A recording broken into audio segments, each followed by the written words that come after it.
All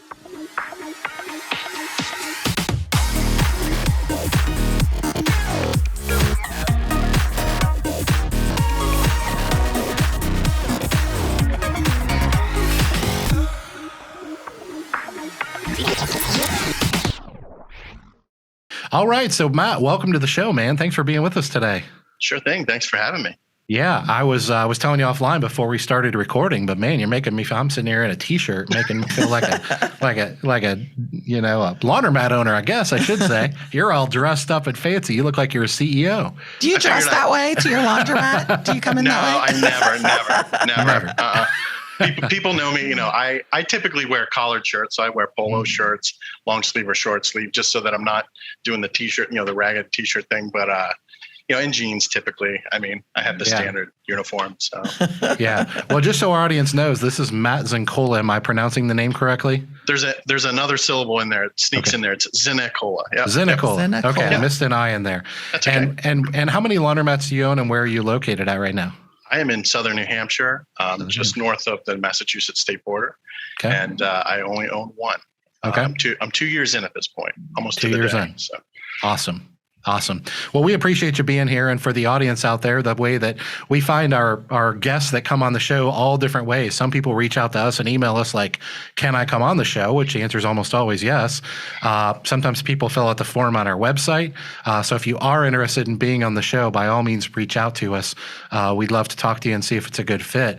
Matt, we actually met because the folks at Daniel's Equipment out in Boston flew me and Carla out there, and we did a book signing, and I spoke at their distributor show.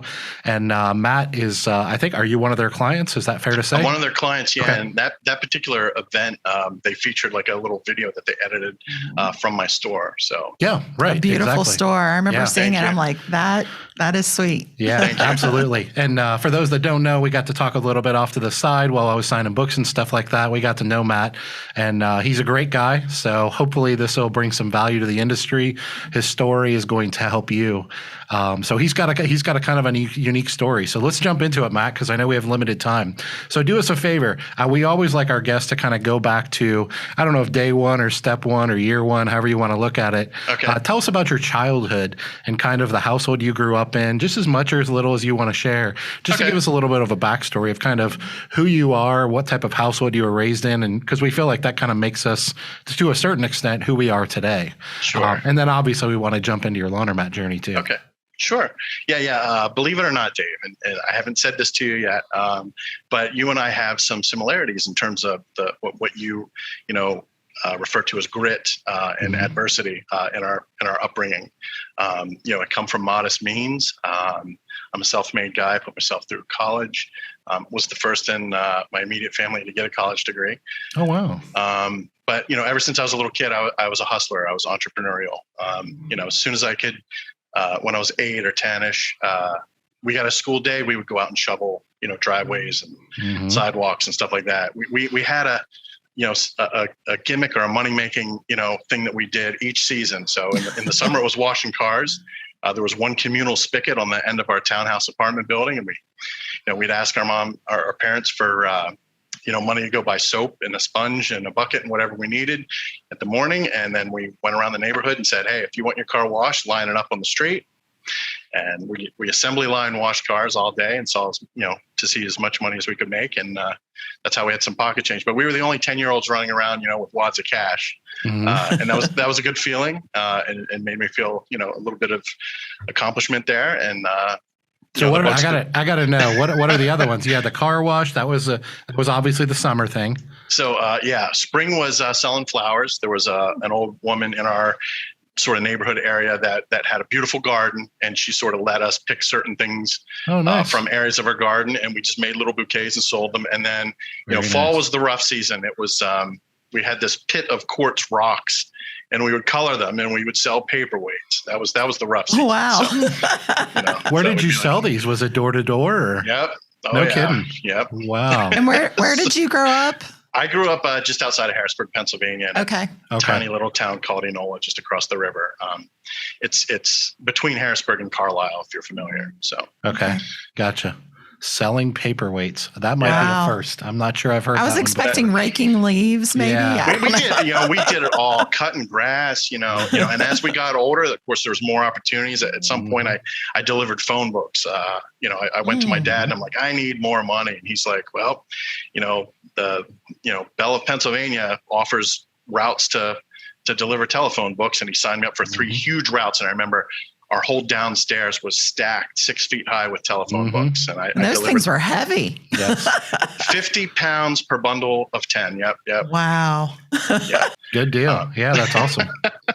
High school, I worked at a video rental / lottery / record store, which was pretty neat. And then off to college. In between there, sound systems and audio equipment became an interest. So I started my own DJ business and carried that through high school, through college, and then into after college a little bit. And then and here I am owning a laundromat now. But when I first graduated college, I went, textbook. I knew I had to support myself day one. The day after graduation of college, I had to move in to where I was going to move to, be able to pay the rent, be able to pay the utilities. So I took a job with where I did my internship and started working as an application developer was my title, and then just writing software, writing code for anything from a mainframe at an insurance company to a PC for someone to use at home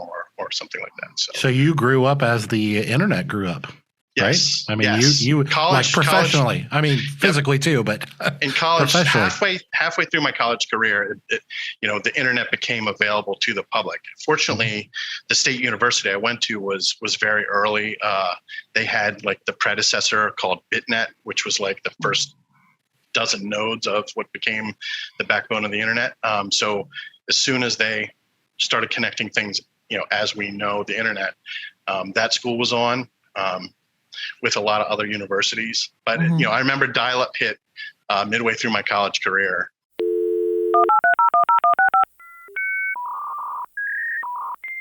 And then, of course, it was publicly available when I graduated. So, right. It was the timing for me was perfect because I had classmates. Well, one guy that went to my school while I was there was one of the 3 founders of YouTube. No. Wow. Chad Hurley. Yep. He went to my alma mater. So was he a friend of yours or just classmate? I did not know him personally. He was an MIS major, and halfway through, I think he changed to marketing or something within the business realm. I did not. But reading it after the fact, it was just, my wife makes fun of me to this day. She's like, well, it's not like you invented YouTube or anything. But, so many of the people I went to college with ended up doing big things on the internet or in that cohort, just because the timing was perfect. So. Yeah, that's pretty cool. My dad was an information systems person in the Air Force back in the 70s, and he ended up he actually cracked Cuban codes right out of training, and he ended up working on one of the first mainframes that existed in the world in the Air Force, which, not my claim to fame, but his. He ended up being an IT guy for, 40 years. So it's funny because I remember when we were in high school, I remember them telling us all about the internet, and back then they called it the information superhighway. I don't know if you remember that. That was what they told us, that it's coming and it's going to connect all our countries together. And I think that was right about the time Al Gore invented the internet, right? Yeah, it was Al Gore, yeah. Yeah, right. Cool. So yeah, what happened between you graduating college, getting a job in, should I call it IT? Is that it was, it's IT, computer science, whatever. I graduated with a computer science degree. But so what I did is, it was a little known fact that only 5% of the people that did their internship where I did, if they did a really good job, they would get a full-time job offer. And with that job offer, there was a pretty sweet signing bonus. So I took that route. So I took my signing bonus and I'm like, yeah, I can get a new car because the one I had is falling apart. And off to Philadelphia. And I worked there for a year. And I was like, big insurance company is just not my cup of tea and it's not where I want to be. So I went to the other end of the spectrum and I was recruited to a startup in New England. So I didn't know a single person. I didn't know a soul in New England, but I packed up everything I owned and I moved up here. So I worked for a startup for a year That ended up not, the startup didn't pan out. So then I went to a middle-sized company that had like an aggressive startup attitude. And then I worked there for 11 years. I loved it. Oh, wow. Eventually they sold themselves off and they became, private, and the corporate culture wasn't the same. At that point I knew where all the bodies were buried, and I'd worked so hard, and I saw the writing on the wall was that, there just wasn't going to be promotions. There just wasn't going to be, those opportunities. So I left. Bounced around a couple other places. I was recruited with a guy that I worked for there to work in his team. He had built a QA team to do software testing. And he's like, I need you because you know how to break things. You know how to find security exploits. You know how to, so I did some cool stuff there. Learned a lot of stuff about, computer security, application security. Then got recruited by another guy to go and be level 3 support for a cloud platform. And that was my most recent job sort of in the software industry. And over time that morphed into nothing resembling the job I sort of signed up to take, where I had on-call that went from twice a year, more often to every 6 weeks. And oh, wow. And then COVID hit, and they kind of freaked out, and they sort of took away the employer contributions to our 401k. And I'm like, okay. And then they told us, every weekend you're not on call, we want you to be studying for technical certifications. So I'm like, okay, you're speaking for every weekend I've got. You've taken away. Yeah. So that was the final straw. And I said, I'm going back to researching. In 2006, I was researching rental properties, self-storage places, coin-op laundries, and car washes, automated car washes. Why those? Why do you choose those? I just like those business models just because a little bit of technical stuff, a little bit of hands-on, mechanical type stuff. But like you guys say, it affords flexibility, right? That you have to be there for repairs, you have to be there for administrative stuff, but sometimes you can manage not to be there all the time. So those were sort of appealing to me. But the 2006 crisis scared me way away. And I said, not until my wife and I were like, not until we're debt free. So, but when this happened with my most recent software employer in 2020, I was like, I'm going to start looking at these things and do some research. There's nothing better than free. Ever heard that before? Well, it's not true. You know what your laundromat customers like even better than free?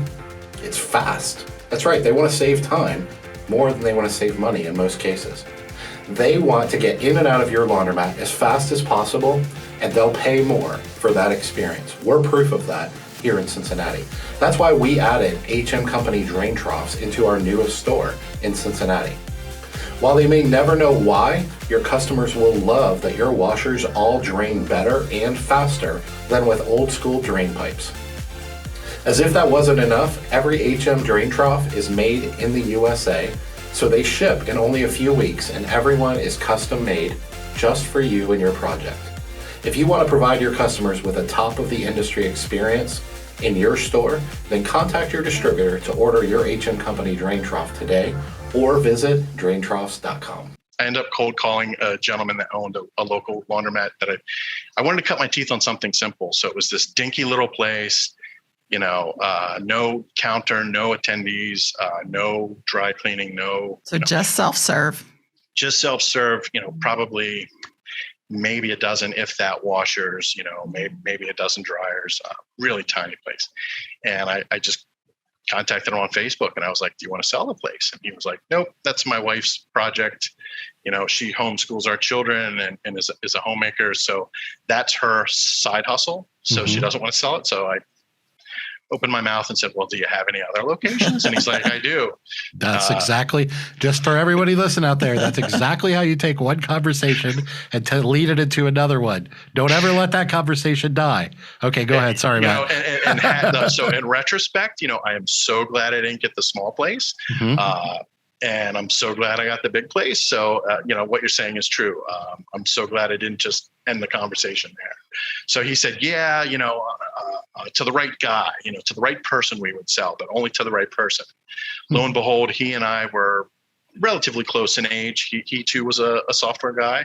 So we had a lot of common war stories.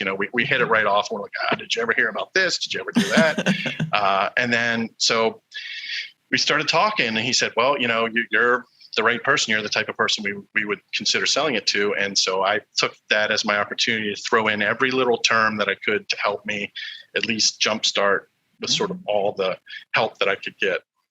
What kind of terms did you negotiate? I asked that. So it was his mother and father-in-law that were the attendees. So they worked a lot of the counter hours. Mm-hmm. So I said, would they stay on for 3 months to make sure that I get trained up and learn the ins and outs of, So this one had drop off. Yep. It had drop off. Was it fully attended?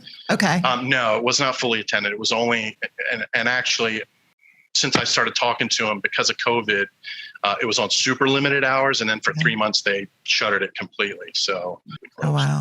Okay. COVID. Sorry. So I kind of diverged there. So the terms that you negotiated then. Yeah. So I asked them to stay on. He gave me some leftover equipment and some parts and, some stuff that he may have wanted to hang on to because of his other location.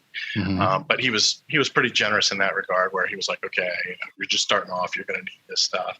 Did he act as kind of a mentor to you for even a short period of time? A little bit. Yeah. Early on in the talk, certainly he was like, well, he's like, he gave me a couple gems, which you see on the forums. He's just like, well, the only way you're going to really make, the healthy margins or maintain the sort of numbers that I've established is if you do your own repair work. And, do you feel technically competent enough to do that work? And, you want to think about this and that and the other thing. And here's the distributors in the area. So he did give me a little bit of a lay of the land, which was very helpful. I mean, without it, I would have been lost. So. What's the size of the store and what condition was it in? Was it profitable when you took it on? It was profitable. It was mildly profitable. It's about 2,700 square feet. If you include the storage room and stuff like that, I think it's almost 3,000. Okay. Is that big for your market, Matt? Yeah. I mean, okay. I would think it would be. Just because, the towns are small. And the other limiting factor, which most people, not even people that live here, actually, they put two and two together and they don't realize, is town water is not available in many of the towns near me. Like in my town, there is no town water. There are no hydrants. So even for commercial properties, there just is no town water. It's all well. Really? Yeah. And much of it is septic as well. So, the amount of discharge, if you're running a mid to large, laundromat, it's just not going to handle it. So what you see is, limited places to have laundromats to begin with in terms of towns. And then within that, you're further limited by, some of the populations of these towns is so small that it wouldn't warrant having anything more than, like almost the equivalent of an apartment complex laundry room. Wow. And your last part of the question is, what condition was it in? So I knew it needed a lot of TLC, but like, apartments or investment properties, I'm like, if I go in there and if I was immediately mentally making a crazy list of, do this and this, like low hanging fruit to stuff. Do you remember a few of those things, or are they just the things we would think like painting and that kind of stuff? Or well, it went beyond that. Like I knew, there were ticking time bombs with the plumbing. The electricity was not, adequate. Certainly for growth beyond what was in the place. The lighting systems were fluorescent. 1/3 of it was failed ballasts. 1/3 of it was flickering and dying bulbs. So really, there was only 30% working, stable lighting in the place. So I'm like, wow, got to go LED. Got to brighten it up. Got to clean it up. It was kind of dirty. There were antique machines in there with signs that were on there multiple years. Like 7 years, coming soon. They were Milners with rusted corners that weren't structurally sound. So even if you rehabbed them mechanically, they just weren't safe to cabinet was run. rusted out. Yep. So it was that kind of thing. There were so it definitely wasn't turnkey, but it was open and operating and at least profitable. Yes. So yep, that's exactly where on the spectrum it was. It was it was open for business, but it was the sort of thing that, and I could tell, the first couple of times I sort of just dropped by and watched customers come and go. It was almost like it was at that level where customers were willing to tolerate it because of the scarcity of services, but that's it. Like it did them no favors. They did it no favors, and that was just, it was, mutually sort of just tolerated, So what were the competitors like? Were there any? Because you talked about the water limitations. So part of the history, and this is what made it a little bit more appealing, is originally the owner there's another plaza 1,000 feet away on another road, almost where they come to an intersection. And at one point in time, he had that location. But the owner of that plaza charged exorbitant rent. It was just, from what I understand, it was someone, put in charge of it was their first commercial property that they were in charge of, and they did not do a good job as a landlord. They did not help their tenants much at all. And so what this previous owner did was he rented the place that I ended up buying and consolidated both places there. But he kind of solved that problem for me, right? He sort of eliminated that close by competitor, and therefore, it was and up to this day still is, the only laundromat in that town. So is that, I have to ask, because this is just how my brain works. Sure. That infrastructure still there across the street, just sitting there waiting for somebody to come put machines in? That gave me some sleepless nights. I bet. And he wasn't brave enough to undo all of it. So half of it is still there. Okay. What I understand is the ownership of that plaza has recently changed. So I'm debating, and this might be something I might want to ask, an industry veteran about, but, how do you broach that subject? I'd love to approach the new plaza owners and be like, hey, do me a favor. Like, nobody wants to see someone start another laundromat there, and then this war of attrition and, these couple years tied up in me basically causing them to bleed out and not be able to pay their rent and then break their lease, and then you're back to an empty.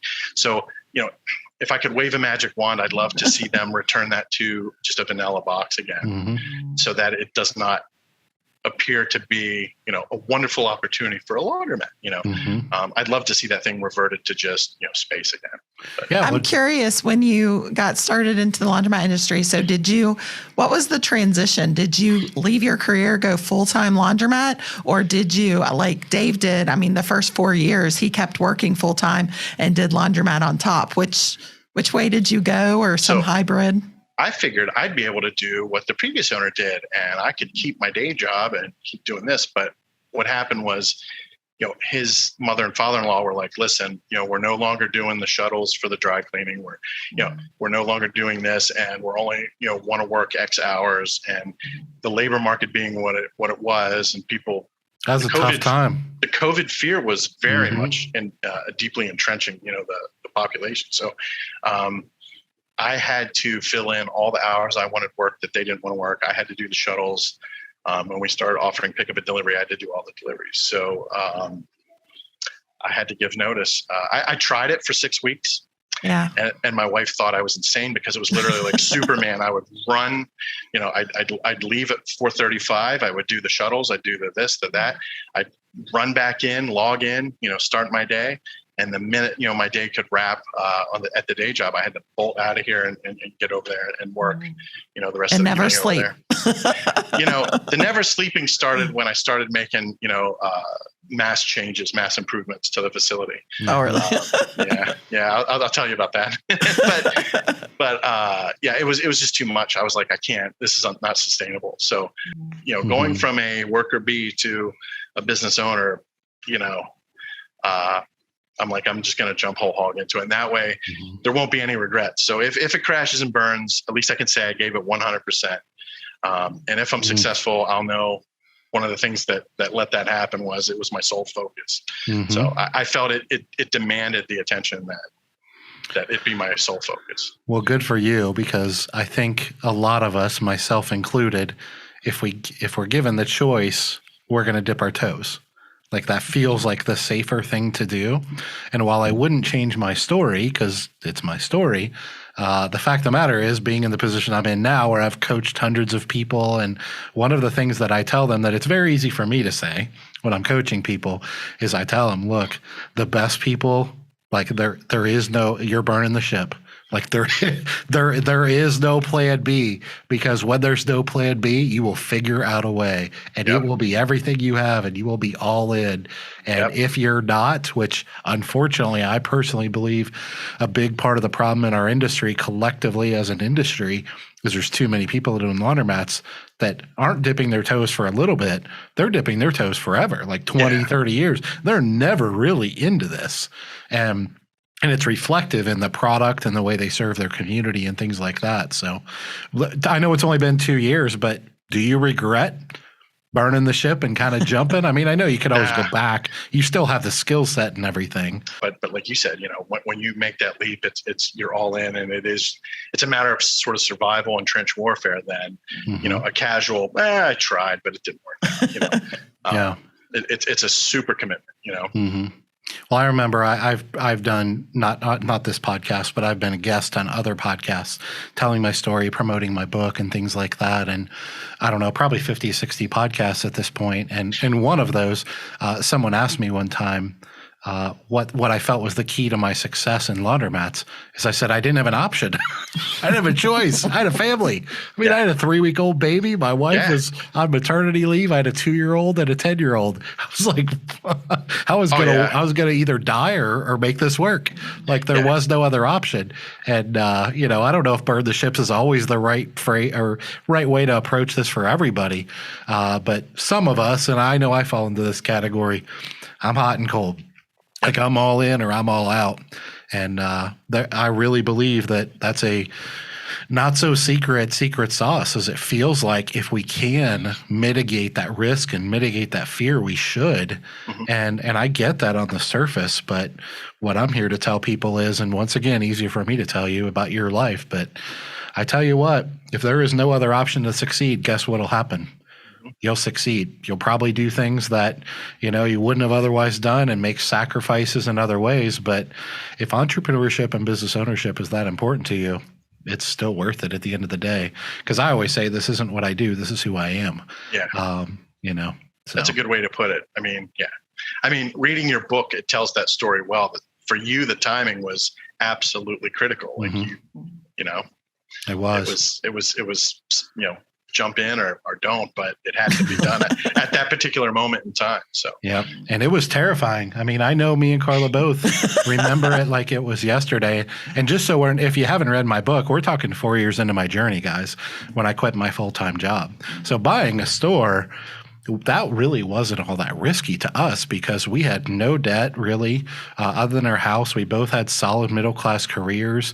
We were pretty set financially. Even if the laundromat that we bought, which was losing money when we bought it, even if it never made much money, we would have been fine because we had our careers to fall back on.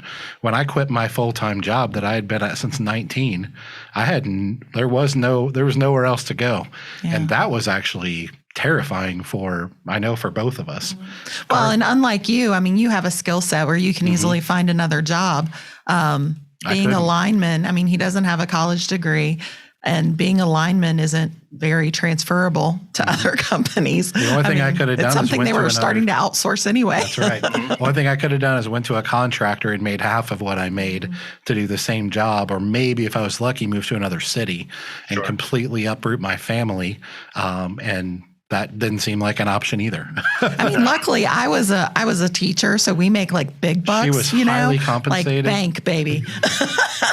I remember at one point we were like, well, if we have to, I guess we'll live off your salary. We were both like, can we do that? We don't want to do that. We don't want to do that. See, in my case, that's one of the safety nets is, my wife is fortunate.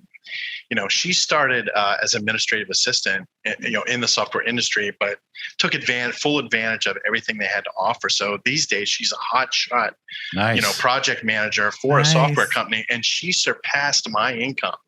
Nice. She started making, a third or a half of what I used to, what I did, and she's off to the races. So now she's your sugar mama. That's exactly. So I shouldn't say that on the podcast, but we tell our friends. Cut that. I tell customers that in my story. They're just like, what are you doing? And I'm like, well, My wife is, it's funny. We go out to eat and I'm like, this will be on the Sherry account, and it's where we're at, right, in our journey. So, well, I think most of us that have good, healthy banter in our marriages, I think we all have those kind of things. Cause I know when me and Carla met, I was literally bankrupt. I mean, literally filing for bankruptcy when we met, and I was a single dad of a 4-year-old daughter. And Carla was a first year school teacher, making her salary was in the 20s. Yeah. 20s. Wow, yeah. Like she would have made more working at Walgreens. And so we joke all the time that we married each other for our money. Clearly not. So, yeah. So, anyway, all right, let's jump into the fun stuff. Let's jump into the laundromat. So tell us what you did. You went in there day one, gutted the place, put all new equipment in. Tell us about this journey. So what I did do though is knowing that Vendrite had like a 4-week or 6-week, to fulfill orders. I did order a soap machine because the one on the wall was like vintage late 70s, early 80s, hadn't worked in 10 years, just horrible. And I'm like, if nothing else changes. Was it like the almond and brown color one? Is that the one? Yeah, okay. The one with the wacky font. And it was like Laundry Bar. Mm-hmm. It was like one of the early James Bond movie fonts or whatever. Yeah. With a busted, glass, like this case, and just nothing worked. The spring actuated things didn't work. Yeah. I don't even think they had the key to open it to restock it anymore. We had to cut it off the wall. So are they just like selling it over the counter? Their soap over the counter, basically? Yeah, they were doing. They're just like, if you need something, we have pods for 50 cents, but otherwise don't bother us, And the funny thing is that, so the relationship kind of turned a corner where, they started making fun of the improvements I was starting to make. And I, in the back of my mind, I'm like, and their philosophy was nothing you can do is ever going to change how many people walk through that door. Yep. I didn't say a word. I just stayed quiet. And when they left after they trained me up and things, that's when I really let loose. But anyway, day one, we realized that the locks that were automated with the timer were not locking the doors.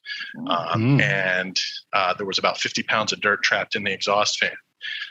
So we fixed that. And day two, the Vendrite machine came and we put a new soap machine on the wall. And, I was like, I was very curious as to what the psychology would be of the customers. And I think day three, as I was getting to work there were customers on the sidewalk going, "Did you see that soap machine? It's fully stocked. It's got everything. It's got, dryer sheets and bleach and bags." And they couldn't believe they were going on and on about it. And I kind of just smiled, and I'm like, okay, I'm on the right track here. Decision number 2, things are gonna go up from here.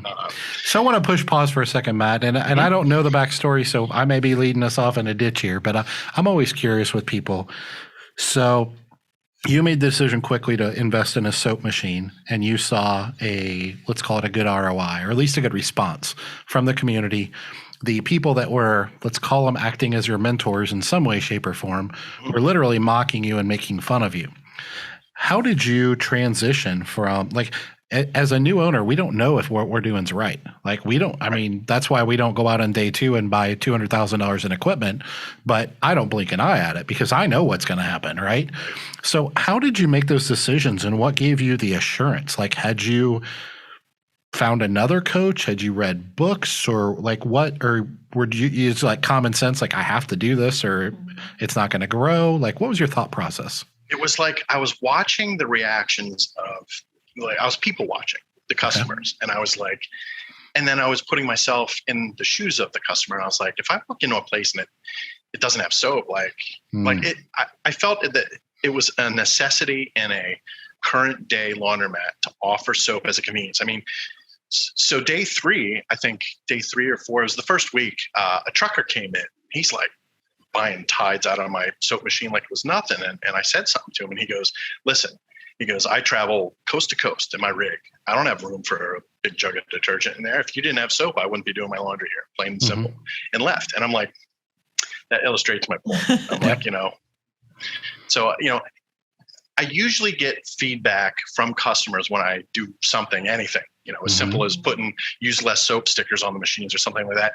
I get pretty immediate feedback from my customers as to whether, it's helping, it doesn't make a difference, or, I have yet to see something that people are like, why the heck did you do that? So yeah, I'm sure they're just excited to see change. It sounds like it was in the same condition for so long. The previous owners were very much, it's good enough for them. There's no competition. Where else are they going to go? So how can you be profitable offering them a better product? Yeah, you bring up a perfect point. So, fast forward to week 4 or the end of month 1, and my wife is next door at the wacky, overstock store buying some cleaning supplies, because I'm like, we really need to, deep clean the storage room or the bathrooms or something. And in line, she was with her sister, just said the word laundromat, and the gentleman or the woman behind her put their hand on her shoulder and said, are you affiliated with what's going on next door? And she goes, it's my crazy husband, took the place over. And the person goes, bless your heart. Like, it used to be a place that was sketchy and we didn't like it. And we would never set foot in there. It was scary. It was, but now it's bright. It's inviting. So that's the one word that people use, and it's becoming often more and more used often, is that the place is inviting. Inviting is the word that they're using. So you're changing the community. Yeah. It's crazy. We know all of our customers on a first name basis. Like, we know their stories because we listen. Like, we give them the 2 or 3 minutes and they tell us, what's going on in their lives, how we're helping by save them time, or, whatever the case may be.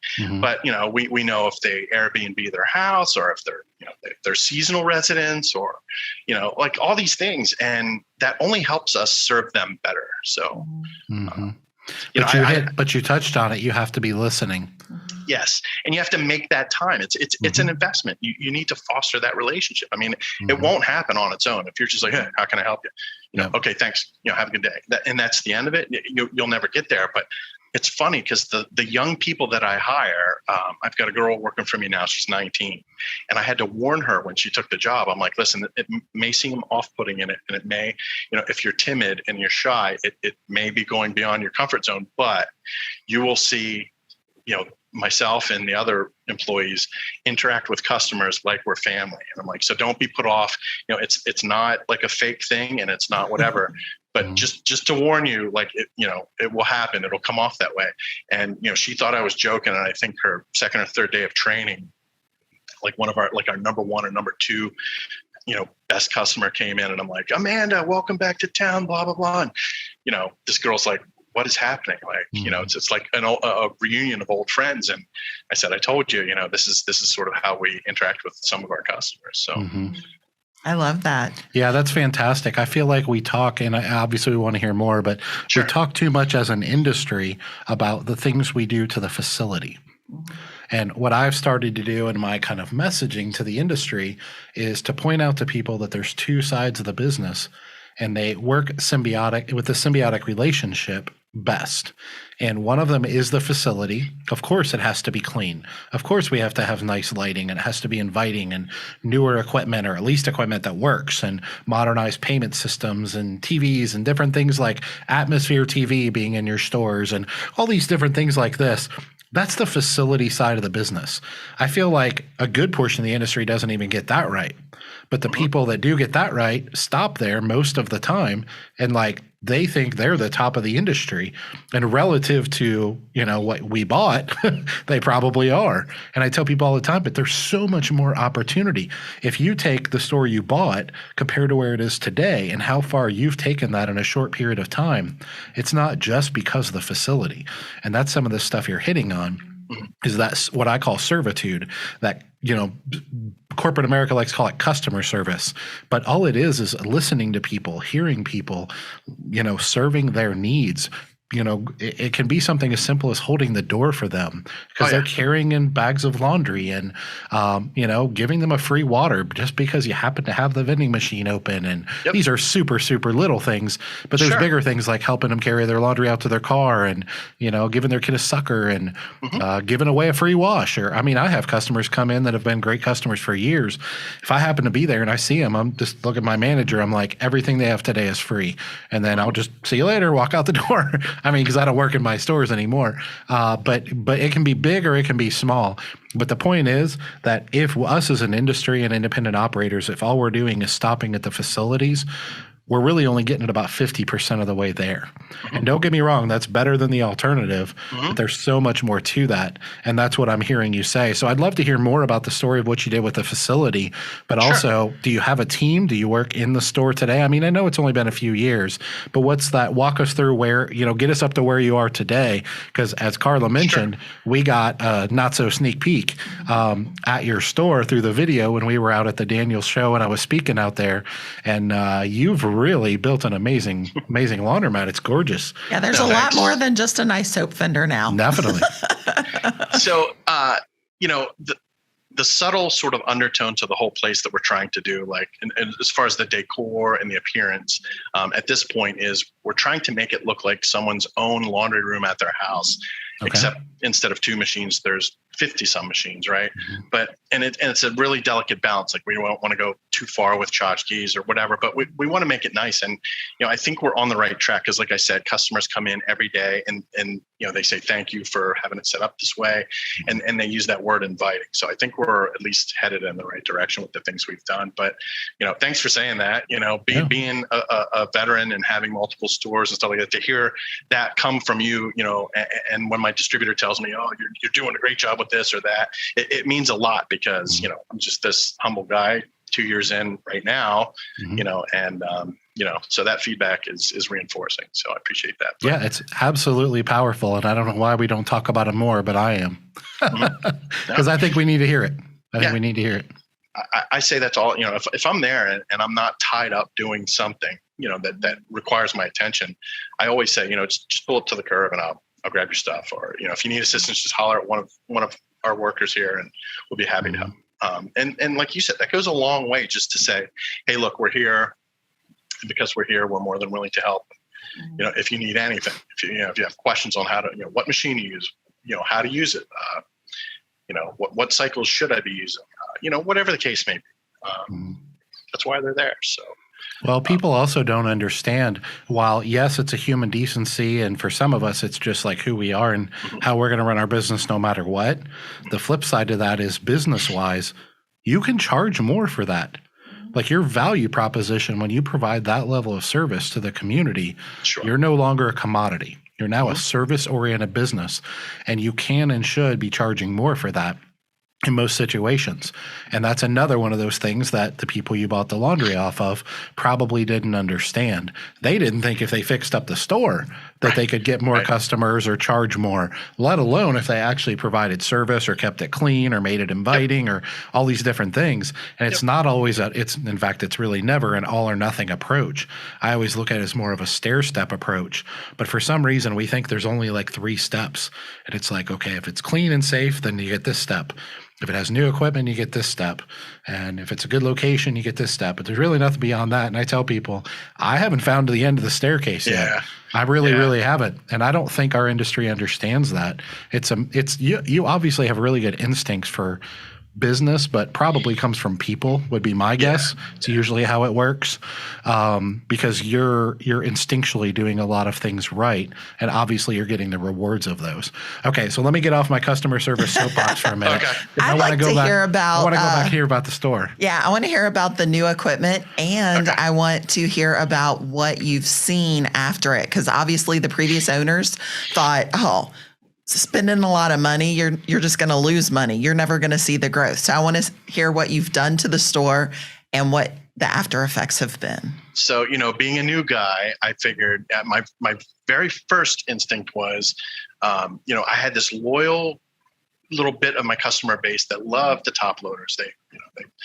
You couldn't pry them out of their cold, dead hands. And unfortunately, one of the two in my store wasn't working at all. And the other one was flaky enough that it worked about 50% of the time. So I'm like, you know what? It's short money for those things. I'm going to just replace those two with two brand new ones. And, you would have thought, I cut the ribbon to the town. Like, people were like, this is amazing, and so I was kind of off to the races. And, but the unexperienced in me wanted to continue that trend. And I'm like, I'm going to replace some of the soft mount machines with brand new versions of the soft mount machines. But, as my brother-in-law and my best friend and I, we started doing all-nighters. We would pick either Friday or Saturday each week, and we put an all-nighter in just doing equipment maintenance and cleanup and repairs and improvements. And, we got tired of working on those things. And we're like, there's got to be a better solution. There's got to be a better solution. Right about that time was when the quantum touch stuff hit the market, the touchscreen. And, if anybody could understand, the value of telemetry and the value of automation and the value of what that product line brings, it's me. Mm-hmm.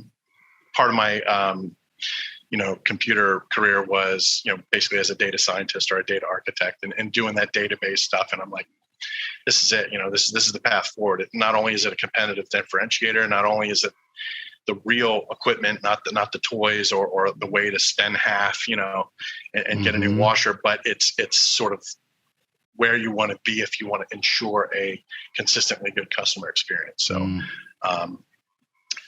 my distributor, Daniel's asked me, what do you want to do? Do you want the traditional control, or you want this, or you want that? I'm like, so I figured out the biggest machines I could get through the door were 60s. And I saw people struggling to get their king size comforters, in 40s, or queen size comforters in 40s. So I'm like, you know what? Give me 3 touch control 60 pounders. And then I was off to the races. People just lost if their you thought minds. If you thought they were impressed by that soap machine, oh my gosh. They lost their mind. And we, took advantage of that additional capacity, with all of our, commercial accounts we're getting and summer camp work we're getting. And, it streamlined our operations for our processing. So we were like, that's it. We're off to the races. So this past Friday, I just installed 3 more 60s. Nice. What did you take out? What did you take out to put the first 3 or even the second 3 for that? So matter? it was the antique Milner with the rusted base, the broken Vision X, and another Vision X that, its fate was probably sealed based on what happened with the first one. So that's where I put the first 3. And then this week I replaced 2 40s and an old Originator 50, analog dial. So now I've got a nice wall of 60-pound touchscreen, and people are loving them. Where is that wall in relation to your store? So it's not ideally placed right in the front side the front door, but it's sort of where the infrastructure allows those big machines to be. Sure. But it's so you walk in and there's one alley, there's 2 alleys, and one of them in March I put the 13 20 pounders, all brand new touchscreen, and in the other alley is going to be the big machine. So right now it's the wall of 60s, and then the final phase of my washer retool will be to replace the other side of the bulkhead with 40s touchscreen. So, and are your profits still the same as when you took over the store? Not making any more money. Yeah, I am. Year one, year over year, gross revenues were up between 70 and 100%. Year 2, I did it again. So I think I can do it again for a third. I'm on a good trajectory. But it's heavy investment. I mean, heavy investment. When I was at the Natick show, there was a gentleman next to me, and he has a tiny little place that I think he's got like 4 washers, and he when he saw the video, he looks at me, he's like, wait a second, you're the guy from the video. I'm like, yeah. And he's like, wait a second. And he started doing calculations, and he goes, you're spending he's like, you're all in. And I go, yes, I am. And he's like, no, but you're spending hideous money. You're all in. And I go, yep. And I explained to him, I was like, this is my philosophy. I want a place that it's just worry free. People go in there, they have a good experience. And that's the end of the story. That they'll never have a bad experience because I'm gambling with 12 or 15 or 25-year-old equipment. I know we always find that we end up making our money back in new equipment. Just a mix of, you usually have an increase in the number of people that come in. Sometimes we increase prices too. You can charge a little more, and then the repair costs go down. So between all those things and efficiencies, like using less water, using less electricity or gas or whatever. Well, something that's tough to quantify financially is the customer experience, which you hit on. When they come in, they're much more likely to have a good experience with new or relatively new equipment than they are with 25 old equipment. Even if it technically works, it might not work as well, or it might not, might only work halfway or whatever. The odds are just in their favor. I think my friend Jordan Berry over at Laundromat Resource, I think he calls it like the Laundromat lottery. Like you come in and put your wash in a machine, and if the washer actually works and washes your clothes, it's like you hit the lottery. It worked. I won. And I'm like, man, that's a pretty low bar, but I could see the metaphor there. That's something to that. Yeah, and I mean, that 3-phase stuff, that old stuff, it sounds very differently. It operates very differently. I mean, the cycle time on that thing was like 42 minutes. Now people use my 60s and they're in and out, it's 22 minutes, and it's a better clean and a better spin. So it's like, people's time is valuable, perhaps more so than anything else. Someone asked me something about, competition, the competitive landscape. And I was like, look, this is top of the line of what's on the market right now. Like you cannot get better than this. So, I don't know what anyone else would bring to the table. We're, we're full service. We do door-to-door delivery now. We do, we have the dry cleaning stuff. It's like, we're trying to offer everything you could want in a facility. Well, and I think that's the difference in the bottom, middle, and the top of the industry is people that are always, shooting for the moon. They're always looking for that what's next, what's better. I call it, it's kind of a whimsical term, but I call it being uncompetable. And what I mean by that is every aspect of my business, I don't ever, and this, people take this as arrogance, which it isn't meant that way, but I absolutely positively believe that somebody could build a laundromat right across the street from my store, and the best they can do is what we're doing, meaning value proposition, customer service. And I'm not saying we're perfect. What I'm saying is if there's something out there that's better, I'm waiting for it. Like I don't have to wait. I don't wait. The quantum touches don't come out and 5 years later I find out about them. I typically find out about them before they come out. And it's not just because I wrote a book. It's because I know a whole bunch of people and I'm asking a lot of questions, and I just kind of wear people out. If I go to a conference or a clean show or a trade show or something, I know who to talk to, and I'm like, hey, what's coming? Tell me about what's coming. I know what we'll see at the clean show before we get to the clean show.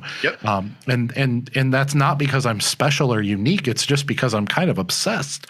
And once again, back to the burn the ship kind of attitude. But man, when you're all in, failure isn't an option. That better be how you're approaching your business. And when I approach my business that way, the way I look at it is mentally, the only thing my competitors can do is operate their businesses just as obsessively. And if we both do that, what are the odds that anybody else in our market's going to? We're probably both going to equally dominate. We'll probably be good friends.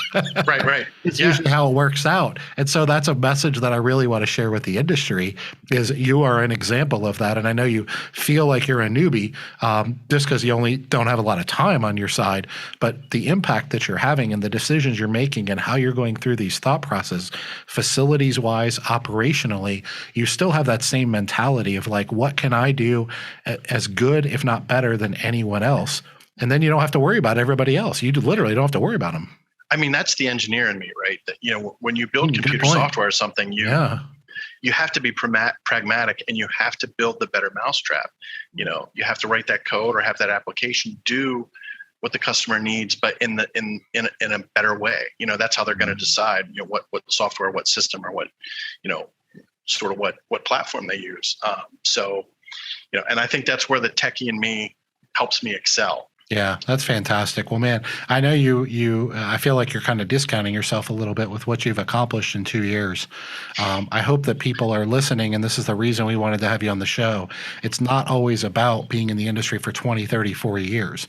An example is, and I don't know, but the people you bought the business from, they were probably in the business 20, 30, 40 years, it sounds like. and they never, 10-ish, I think, at least, at the very least. Yeah. Yeah. I mean, they never got to the level you got to, clearly. I don't know them, but I mean, just based on the story, that's obvious. It just tells you the opportunity that's out there in the world, in our industry, if we approach things the right way. And I think it's interesting that you mentioned pragmatism and being this engineer mindset. I've never thought of it that way, but I always say, like, in any business, we really need to solve the problems for customers before they realize they're a problem. I mean, in a perfect world, right? And that's kind of what you're saying with software, is like, you have to solve a problem that they aren't aware is even a problem sometimes. Right. And I've always looked at our businesses that way. And the touches that we just put in our new store that we built, that's an example of that. I don't know how many people told me it was a waste of money, and just because it's a touch screen and it's fancy doesn't make it any better. And I've known since I saw them at the 2009 Clean Show, which is when they rolled them out, and I said, that is the most customer intuitive control I've ever seen. And for somebody that's always looking to push the envelope and be customer focused, like, I've literally been driving my distributor insane about those machines for a couple years now. So I'm excited to have them in my store. Some people see the gimmick in it, but they miss the, there you go. The things are multilingual. There's context sensitive help on there. If you click the question mark, it's got frequently asked questions. It's got, a blown out diagram of the soap dispenser. It's got all kind of other information there. Like, what does this mean? And it's completely, it's completely customizable. Not only that, but the cycle modifiers, right? Like, it's no longer just temperature, fabric, go, right? I have this issue with what I'm washing that I want it to pre-soak, or I want, this or that. There's, without ozone and without centralized soap, there's still like 10 cycle modifiers in there. So it's, people can have it a la carte. It's the Burger King model, right? Have it your way. Yeah. Well, let me give you another example real quick, because you talked about them being intuitive, but the controls, for example, on these, and I guess I'm selling Quantum Touch now, but I'm a big fan. Anybody that knows me knows that, and I love them in my new store. To give you a quick example, we have Santa Wash, which obviously is a Daniels Equipment product. It's ozone. If you don't know what it is, we did an episode with Ralph Daniels and Dave Spofford, Ozone Dave, on the podcast a while back. So go check that out if you're interested in that episode of Ozone. And Carla will link that in the show notes too. So just go to the show notes of this and you can find that episode. But my point is this: one of the things I really wanted to do is I wanted to take the extra wash cycle in the customer controls, and I wanted to change it to say extra ozone. Well, all it is like a few keystrokes at this point. But if you're on the old system or the old controls where they're push button, I mean, what we literally have to do is have our sign company come out and make these little custom little decal signs. Do a different overlay, that we put over the overlay, if you will, where it says extra wash, and it's a physical button you push. And we'd have new little buttons made. And guess what? They don't look quite right. They don't fit just quite right. And they say extra ozone on them and all these different things. When you have these customizable controls, you can just literally go in and you know this, but in the controls, you can not only change the title of extra wash to extra ozone, but you can also change the description below. That's why I'm so excited for our industry. And Alliance isn't the only company having touch controls nowadays. They're pretty much all rolling out with touch controls, but I think Alliance kind of spearheaded that with Speed Queen. But I think it's an example of our industry taking the customer experience to another level. And I know not everybody's going to do that. Not everybody's going to see the value in those controls, but it really goes back to the customer experience. And then I always bring that full circle and say, and then we should be charging accordingly. If I provide a much better customer experience, I should be charging higher prices. And it's not just a quarter more because it just happens to be a quarter. So anyway, super exciting stuff. So tell us, where are you at today? I mean, I know you're 2 years in. What's the future look like for you? Are you going for 20 laundromats in the next 10 years, or what's your, and if it's a secret, you don't have to share it, but what's your master plan? The future, I would love to have more stores. I'd love to get adjacent properties and sort of, build out from what I have. That may or may not be possible. I'm always on the lookout. if I could wave a magic wand, I would say, yeah, I'd be ready for store number 2, probably, the end of this year ish, beginning of next year, because I will have checked off the major boxes at the place I'm at. So I'm getting to that point, right? I'm like at the 85-90% completion, and I know what those remaining things are. So I'm already like, I'm like, what's the next thing going to be? What's the big? And it drives my wife insane. But yeah, I think, either store number 2 or, some other like business opportunity around, roughly the same size and same investment. Oh yeah. So listen, man, thanks for having you. Thanks for being here today. We appreciate it. This was so cool to have you share your story. And you mentioned offline before we got started that you enjoyed our chat in we call it Boston. You keep calling it something else, Natick. Yeah. I don't know what that is. Boston. It's the town we were in. I gotcha. Boston's gotcha. close It's enough. all Boston to us, okay? There you go. But anyway, it was great chatting with you and meeting you. Hopefully we'll get to meet in person someday soon. But if we can, me and Carla can ever do anything for you, don't hesitate to reach out. I appreciate that. Thanks so much. All right. You got it. All right. So everybody back home, this is our friend Matt Zinicola. I'm going to make sure I get the I right this time. Got it. In Boston. And he wants to network and he wants to meet people. So if you see him on Facebook or wherever, by all means, go up to him and introduce yourself because we're all better together. We'll see you guys next time for another episode of the Laundromat Millionaire Show. Take care.